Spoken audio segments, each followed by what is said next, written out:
Mic check, mic check, mic check. Guys, I just did the whole show and I wasn't even on the show. I basically anyway. Hey, welcome. I'm Tess Washington, board certified physician and surgeon.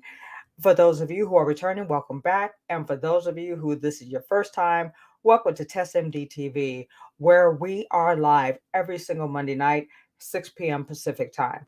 Normally, we consider this to be Monday Night Book Club. However, we've been getting some requests for other things to be discussed during this time slot. So tonight we will be discussing waist trainers, and we'll be looking at the difference between waist trainers, corsets. Do they work? Do they not work? And are they dangerous? And we'll also be looking at what are some alternatives that you could do if you do want that petite waist. If you don't want neither one, if they're dangerous or not. If you like this kind of content, make sure you hit that subscribe button, hit that bell for notification, and just tie a string around your finger, set your alarm clock, do whatever you gotta do. Just make sure you're here every Monday night at 6 p.m. Pacific. Let's get off into the content. Hey Edwin, how are you? Hey Edwin, I had the whole show. Oh, you can't hear me now? Can you hear me now? Let me know if you can hear me. Thank you so much. Thank you for complimenting the background. Let me see. I'm just waiting for him to tell me if he can hear me. Can you hear me? La la la. I hate it when people like, I can't hear me now. Can you hear me now? I try to just like flow with our show, but what do you do? All right. I don't know if he can hear me because he hasn't responded stating if it. Oh, you can. Okay, cool, cool, cool. Excellent, excellent, excellent. All right. So basically, what we were talking about is we were talking about the difference between a corset and a waist trainer. Let's start there. A corset, and where did this whole concept come from? Way back when, let the picture get real blurry. Way back when, in about the 1500s, that's when women were most popular as far as wearing corsets. And the whole purpose of wearing the corset was to make their hips look wider. Because at the time, it was felt the wider your hips were, the stronger candidate you were to bear children. And back then, I guess they wanted to have a lot of children. So I guess that was a way of saying, pick me. I got wide hips. Pick me. I'll have your kids. And I guess it worked. So that was how it originally came about. And it just continued to stay a staple as far as determining a woman to be considered sexy, voluptuous, hourglass figure.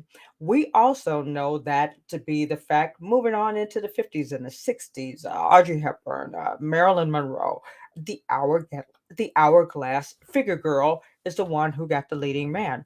Now, then let's bring that into current day and age, the 21st century. A majority of the celebrities who are considered the most sought after celebrities or the more so highly attractive celebrities have that hourglass figure. Now, let's take that same corset and then let's move into our century, which is the 21st century, and let's look at a waist trainer. The question is, a corset and a waist trainer the same? If you go online, there are a lot of people. I mean, look, let me tell you, this is a highly discussed topic. I didn't even know how popular it was. I just basically decided to do the YouTube video because I pretty much do whatever my following wants, and on TikTok this is what they wanted to hear about. So this is what I'm talking about. But this is a big deal in mainstream media. There's a wide discussion of like, well, um, a corset is effective for waist training.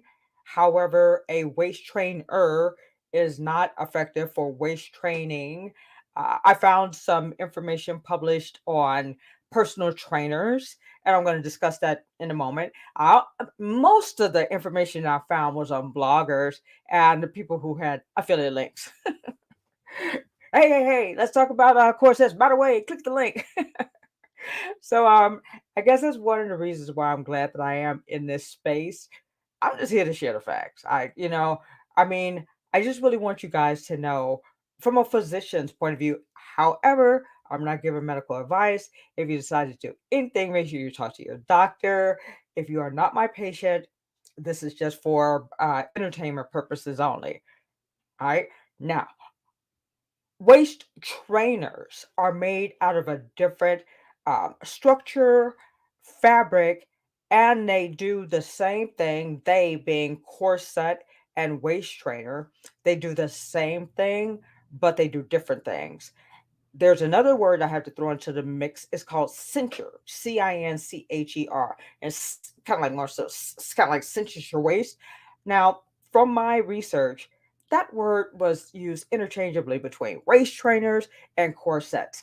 So I don't even think that they're clear on which one it applies to. However, let's just focus on the objective data that I found. When looking at a corset, and I do have a corset. Let me see. Yeah. So uh, if you notice, like the corset has like these steel. It's more so like a structure, and then we have like the part in the middle that it actually can pull together, and it goes all the way around. And so obviously I wear them. Yeah, I got one, right? And I bought one for some of my friends.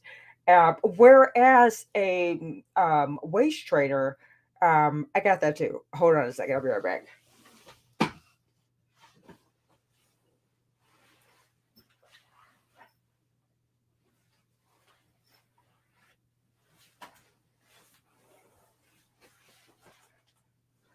Okay, yeah. Sorry about that. Whereas a waist trainer, if you notice, it's more so made out of like an elastic material. Now, if you notice, my waist trainer is really kind of like not that far. Oh, how far am I from the mic? Sorry about that, guys. If you notice, my waist trainer is really not that far off from the quality of the corset. It kind of like has like those because I picked it out, right? Because I knew what I was looking for. So I did pick out a waist trainer that did more so fall. Hey, Mr. Hartley, how are you? Thank you so much for joining us. Thank you so much. Thank you for joining us. Yeah, we're just discussing waist trainer versus corset. Do they work? Do they not work? Is there a health risk associated? And do they really help your waist get smaller? And a lot of videos were discussing ladies, ladies, ladies. Anyway, I saw a lot of gentlemen also. Everyone wants a tiny waist. Come on. Who wants to walk around like blah, with your tummy where no one wants that appearance. Hey, well, unfortunately, we're in an era where aesthetics means everything. I'm not necessarily in agreement. I'm just saying. So, ladies and men, let's talk about waist trainers and corsets. Because I know some men who wear corsets and not necessarily of the alternative lifestyle. As a matter of fact, you guys remember, was it Napoleon? There was one of the people from the prior wars who, and as a matter of fact, I think there were quite a few people in the military who used to wear corsets because it allowed their uniforms to fit more just kind of like tight, and it allowed them to have appropriate posture. So this applies to both ladies and men. Back to what I was talking about. Um, the the waist trainer is felt to have not necessarily the same structure as a corset, more so a little bit pliable, of a spandex type material. But here's also what I read: a corset has the ability to actually decrease the size of the waist about 3 to 6 inches. You got strings. Right? You can tie it as tight as you want to, right? You can tie it to the point that you, right? So, and corsets are discussed to more so focus on the air. Now, they both work by compression, but corsets more so focus specifically on the waist, whereas the waist trainer, as you see, it expands a broader area. So they both perform compression, but the compression associated with a corset is more so localized to a specific area. So, as stated, why you got it on, I said that it does decrease the circumference of the waist from the literature that I read as much as 3 to 6 inches. What happens when you take it off? That's a great question. So, the question do they really work? I mean, like, no, let me, before I go there, are they dangerous? That's the question. And I gotta tell you, the literature is just all over the place. I don't know if people like don't want to say yes or no because they don't want to be the one who's behind saying yes, they do work or no, they don't work. I did find some literature that mentioned if people wear a waist trainer while exercising, it could cause so while we're exercising, we have increase or decrease of intra-abdominal pressure. Our diaphragm has to expand because we're breathing, right? I mean, like if you're really working out, you should be breathing pretty hard, right? The theory is if you have a waist trainer in place, it decreases the ability for you to really do that whole um, inhale, exhale, really get a good oxygen exchange. And there's a lot of discussion with weight loss with regards to anaerobic exercise, I mean, aerobic exercise. So if you have something on where it's difficult for you to even breathe, that would more so kind of skew the results because we do want to be more so in a state of anaerobic exercise, right? Now, at first I really was like, yeah, yeah, yeah, yeah, yeah. Okay. I wasn't really impressed with the data until I did run across an article that a study was done by a pulmonologist, and he did mention pulmonary function test. That's why I was like, okay, I accept this guy because we all know that pulmonary function tests are objective. It is what it is. You can't cheat on them. They show the results. And according to this pulmonologist, he stated that when he tested people who had waist trainers in place, there was a decrease in the performance test. So I like that. So I accept this. I will go as far as to confirm from the research I read that it may decrease your oxygen reserve and your ability. Oh, he said that people were taking more shallow breaths and they weren't really able to inhale and exhale as deeply and as appropriately as possible so that we go ahead and we get that appropriate air exchange, because the last thing we really want to do is end up with an increase of lactic acid. That hurts, right? Those are the muscle pains that we get. So I definitely respect what that pulmonologist stated. Now, another thing that I would like to discuss, which this was also in the literature, it all depends on your genetics, your core structure, your bone structure, and your overall abdominal density. Now, if you have like a larger girth, a larger abdominal girth, and you put on a waist trainer while you're exercising, I'm quite sure that you will see some kind of a restriction because that research that he discussed, he didn't say male, female, old, young, short, tall, what the body habitus was. He just said that the pulmonary function test was worse. So that is considered a limiting factor. We don't necessarily definitively know, and it wasn't like it was done like a double blind trial where we definitely have like appropriate research pools. There was one guy who wrote one article. All right, so I'm not necessarily just going to bank everything on that, but I will say that if someone has more so hypoventilation syndrome, Pickwickian syndrome, obstructive sleep apnea, polycystic ovarian syndrome, something where you do have a wider abdominal girth. And if you put something restrictive on, I can see that to be of physiological concern. I don't like to bring myself into many scenarios. I like to keep it as objective as possible. But I know that, like, I wear my waist trainer when I'm exercising. And if I'm exercising and I just got finished eating or I put on a little weight, it is a little bit restrictive, right? And I tell you what, when I run, I gotta take it off because I need to breathe. So and just while we are on the subject of me, what led us to do this video, the TikTok followers, they commonly see me with my waist trainer on because I respond to them often when I'm on my treadmill, and they were asking me, why do I wear it? Does it work? Honestly, and that's basically what I live my whole platform on, with you guys being honest. I just wear it because of the posture. I wear it because it makes me feel like more um it makes me feel like I'm more so like holding my stomach in. It's making me more so not want to just have like a slouch. Also, I wear it as a personal gauge. Like if I'm like a little bit overweight or if I'm not necessarily where I want to be, the Velcro doesn't go, it doesn't connect. So like if I put it on and if I see the 2 points connecting, I'm like, okay, yeah, that's pretty much where I want to be. See, if I put it on, if I see the 2 points connecting. So honestly, do I have it on because I feel does it work or does it work? Doesn't it work? I just wear it out of habit. Um, Sometimes when I take it off, and I may as well just go ahead and expand upon that now. Sometimes when I take it off, it's reassuring. It makes me feel like, oh, yeah, I really worked out because it's a bunch of sweat, and that makes me feel like, oh yeah. However, what is it that it does? You lose water weight.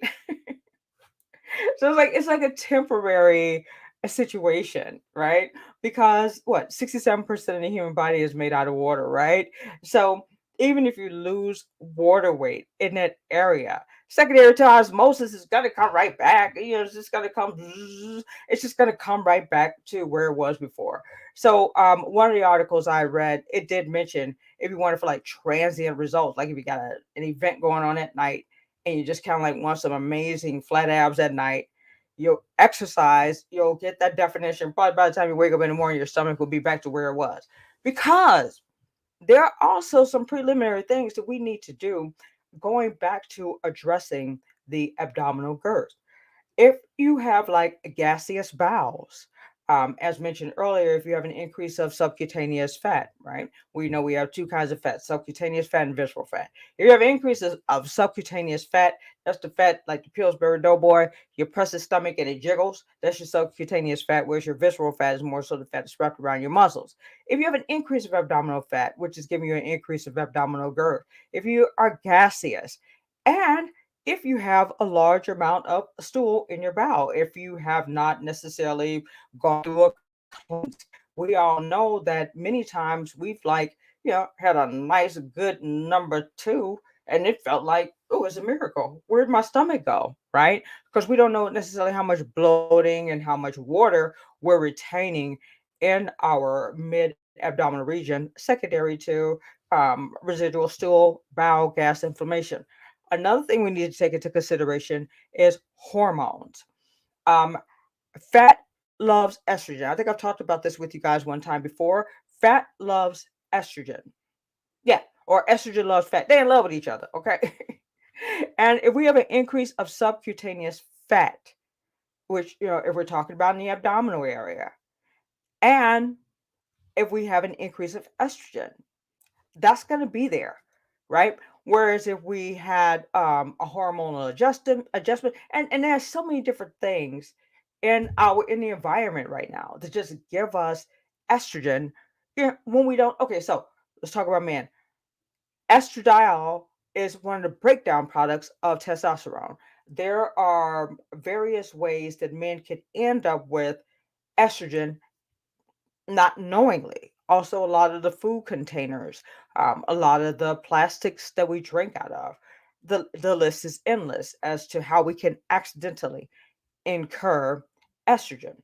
Women, postmenopausal, obesity, postpartum, there are many different situations where a woman may end up with increased estrogen, which may lead her to have an increase of subcutaneous fat. So, if you are putting something restricting on, and if you have many positive objective reasons as to why you have increased abdominal girth, yeah, it's going to be hard to breathe. So I more so will qualify that finding based upon those things that we just discussed.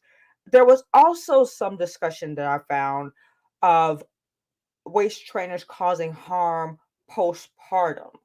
Basically, when a woman has a baby, some of her abdominal muscles, rectus abdominis, and I think it's um, abdominis recti, they more so kind of like separate because her tummy is expanded. I mean, like, baby on board, right? And after she delivers the child, until the uterus goes back to its pre-pregnancy size. The muscles are still kind of spread, and then they eventually come back together.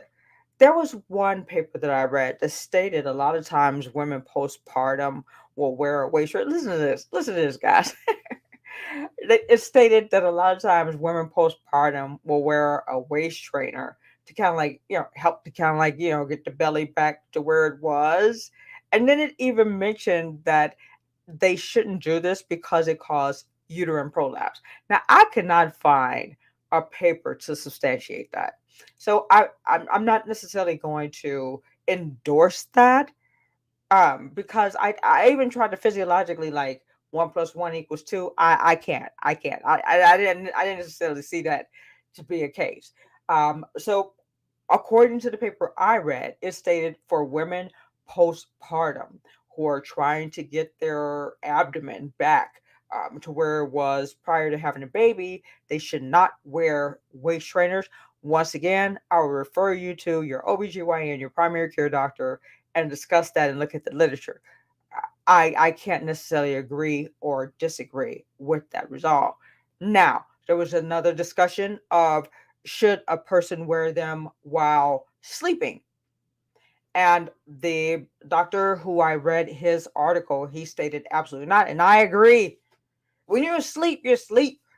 I mean, you need to just rest. I mean, I really don't think that you should be in a position where you are restricting any form of breathing if you're resting. Come on, guys. Right? So I agree. I wouldn't necessarily recommend anyone to wear anything restricting while they are sleeping. I think that's a lot. All right. So but there were studies where the women, and that's all I can really find was women. They swear to God, they're giving all these different tips and tricks and strategies, and I saw this and before and after the. But like we always talk about, if a person is doing one thing to lose weight, if you look at their lifestyle, they probably have made all kinds of other adjustments. They're eating differently. They're getting more rest. They're drinking more water. They probably have an increase of fiber, an increase of water. So they're having more regular bowel movements. So was it just the isolated waist trainer that gave them those results, or was it an overall lifestyle modification? So I don't think that, and once again, we don't have any objective, clear studies where we have just the control and we're able to definitively look at it. What I will say is, if you feel good about it and if you float your boat, float on. Because I know one thing, when I try to work out, I used to go to Equinox and I had a personal trainer. And one time I didn't wear my waist trainer. And I really felt like, yeah, I didn't really get the same results. But I'm just really a stickler on my abdomen. I mean, it's kind of like a big deal to me, right? And if you ask any real personal trainer, they'll all tell you abs are made in the kitchen, right? Because it's the kind of food that we eat that is more so, some is retained in the mid abdominal region, and some is more so evacuated and liquidated. I think that there was one study that I found that stated actually 85% of the determination of your results from your abs is based on your diet. Let me think of anything. So I discussed should you wear them while you're sleeping? No. Um, are there any health related issues? There was one objective study with the pulmonary function test, but besides that, I found nothing else objective. Everything was subjective. Do they really work transiently? Oh, I know one thing I was going to mention. Well, I think this is kind of like getting on the same point. Um, when I wore so why do I have the two different ones? I used to wear sometimes, I still do. On my hospital shifts when I'm working at night, I'll wear the corset because I want to sit up. I'm more so I wear it for posture, And I wear a t-shirt under it because when I would wear it next to my skin, it was irritating. And then when I work out, I would wear my waist trainer. Do I feel as if these two modalities have played a role in me being able to? I think my waist is like what, 27 or something like that. Pretty small. Do I think that these two more? I think that because of everything else I do, that's why I get the results. But if I just like didn't exercise, ate whatever I wanted, didn't drink a lot of water, didn't have a routine as far as my bowels, no, they wouldn't work. I mean, because here's the one thing: fat doesn't go away. Now, the only way that fat will leave your body is if it is extracted or if it's melted, right? So I mean, if you go get lipo, and if you start wearing a waist trainer, was it the lipo or was it the waist trainer, right? Um, and as a matter of fact, out of all the cells in our bodies, dagnabbit, those fat cells are just the orneriest ones. Everyone else just leaves peacefully. Fat, like if you lose weight, they don't leave. They say, "Guys, be real quiet. Just shh, shh, shh, shh, calm down. Come, would you?" They just chill. And once you gain the weight again, there they are. But hey, surprise, here we are. So can a fabric or can even a exercise can help to decrease the fat. Now, there's one thing though. There's one thing, and I don't really like to endorse a product, so I'm not even going to go down that road. But CLA, which is contained in a lot of workout supplements, it is designed to inhibit the ability's body to store fat and destroy residual fat. And there you go. So there are ways. Like so, like let's say you're on a CLA and you were on a healthy diet and you exercised and you wore the trainer. I feel like you would see results. Was it only secondary to the trainer? I just said 87 other things that we're doing. So nothing in life gives you that you can just do one thing and you will get outstanding results. There's no free lunch. There's no free lunch. All right. Everything that we get out of life, we got to put something into it. So that's pretty much my summary with regards to waist trainers, corsets, cinchers. The only thing that really works is you put in the work and you get out the results. Healthy life, tiny waist. And as stated, make sure you talk to your doctor. Have a regular exercise routine, have a healthy, clean dietary routine. And there are some exercises. Oh, that was one thing I wanted to mention. You guys know I am training. I mean, I'm studying to become NASM certified personal trainer. One of the things that we're learning now are compound movements. There are a lot of exercises that you can do to help work the abdominal muscles. The abdominal muscles are like the only set of muscles that you can work them every single day. You know how they say, you shouldn't work your arms. Yeah, thank you. Absolutely. You know how they say, well, you got to alternate with your arms, your thighs. You can't do that. You can work your abs every single day. All right. And what I've seen with other people who I've worked with, as you more so do some of these compound movements, you'll start to get more definition. And you will not, and I dare anyone to come on the platform and tell me different. You will not get washboard abs if you are eating a garbage diet. Impossible. It's absolutely impossible. Even if you've seen some people who, they work out, everything, and they still got like a little gut.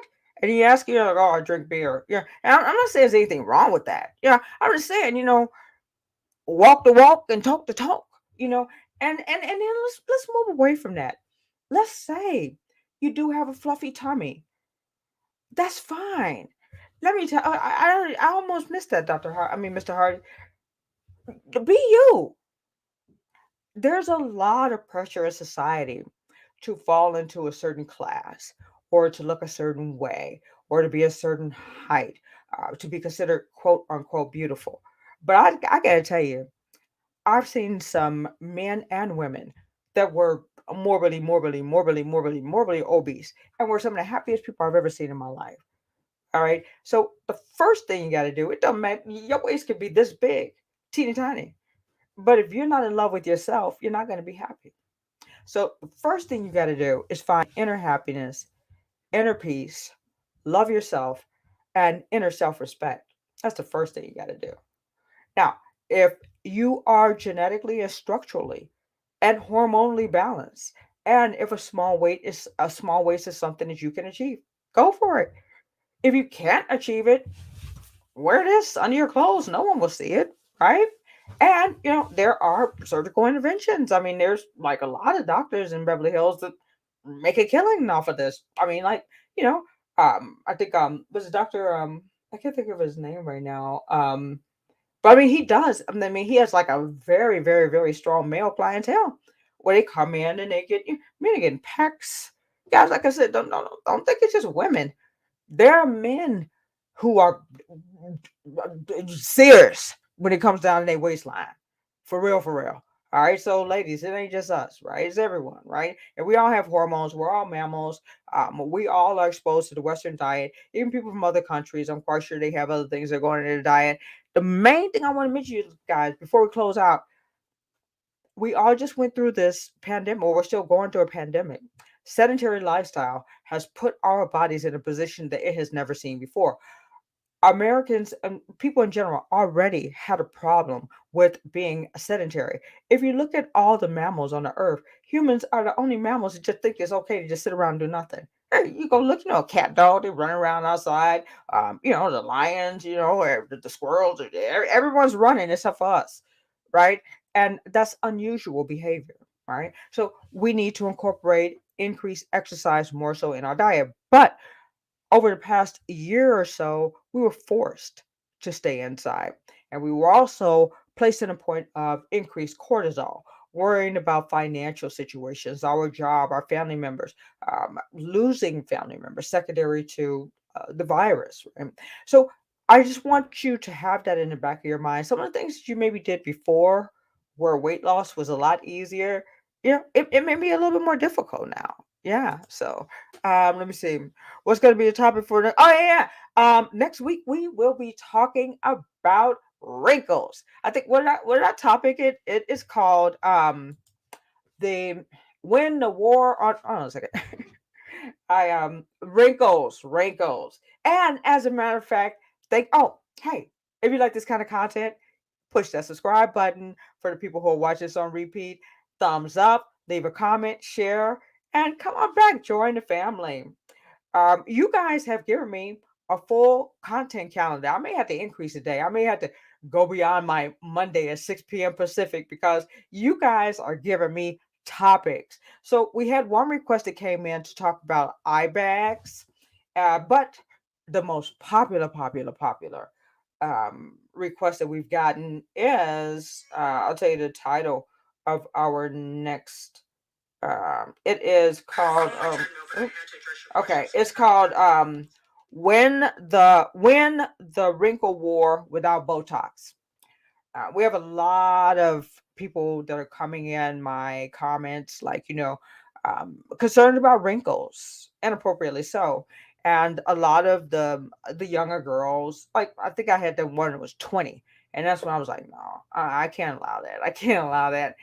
She was thinking about getting Botox at 20, and there are so many ways that we could deal with wrinkles. So I'm not gonna, but that's what the topic will be next week, sir. Win the war on wrinkles without Botox. Now, do do I use Botox? Yes, absolutely. I've used Botox. However, ever since I've been doing aesthetic procedures, I've learned a lot.